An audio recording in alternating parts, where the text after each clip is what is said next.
When the noise update dropped, I expected to mess around with it for maybe an hour or two. 12 to 13 hours later, I P-ranked the entire game as the Noise. It was a great excuse to play the game over again with a different feel. I'll go over the differences in his moveset from Peppino's first. The Noise can dash, crouch, grab enemies, and jump like Peppino can, but there are major differences here that totally affect how you play the game. For starters, the Noise can't climb walls. He can kick off them a couple times with the skateboard, gaining less height with each consecutive bounce. Like Peppino, he has a super jump, but this can be activated any time when on the ground. He also has a stamp ground pound that can break metal blocks. This is notable because he doesn't need to be at a great height to activate it. The uppercut attack goes really high. Like, look at this shit. It makes it a great last-ditch effort to make a higher jump. Peppino's dive has been replaced by this tornado attack. If the button is held down, the Noise can hold this attack to kill enemies. I'm sure there are other nuances that I can't think of at the moment. Now, on surface level, this may not sound like much, but trust me, it completely changes how you play the game. I lost many P-rank runs at the beginning because I would try to climb a wall like Peppino could. In these instances, your best bet is just to whip out a super jump. There's that muscle memory that just kept screwing me up, though.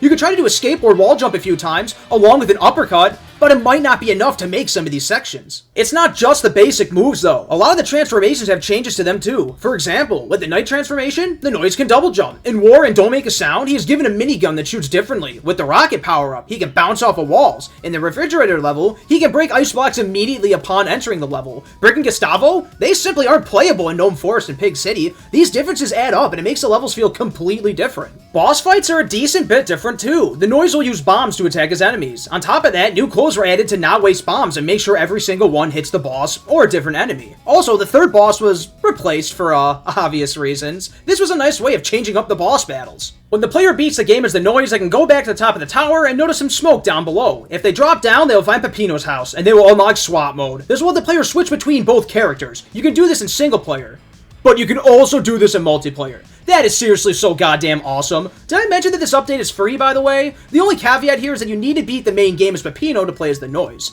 Unless if you click on Peppino 100 times, apparently at the title screen, I wonder if that's BS or not. There are also a few new music tracks that were introduced as well. I like this, and they were a bop and all, but like, I miss my It's Pizza Time and the Death I Deservoli, man. When entering a level, Noise faces will be plastered everywhere on the title card. You know, it's small things like this that make me really appreciate the update. There are a few minor complaints for me. Funnily enough, one of the hardest levels for me was the one on the first floor. Blood Sauce Dungeon. That level really feels like it was made for Peppino, and not really the Noise, you know? There are a couple of parts where I really just wanted to run up walls, but as the Noise, you can't. I also thought that the Noise was kind of hard to control and make quick adjustments when he had the minigun out. That made levels like War and Don't Make a Sound harder than they needed to be. I know some will just say skill issue, but I P-ranked the entire game, goddammit, and I'll probably do it again sometime. If you want a really dumb nitpick, honestly, some of the clothes are like really hidden. Like one of them requires you to get kicked by all cows on Oregano Desert.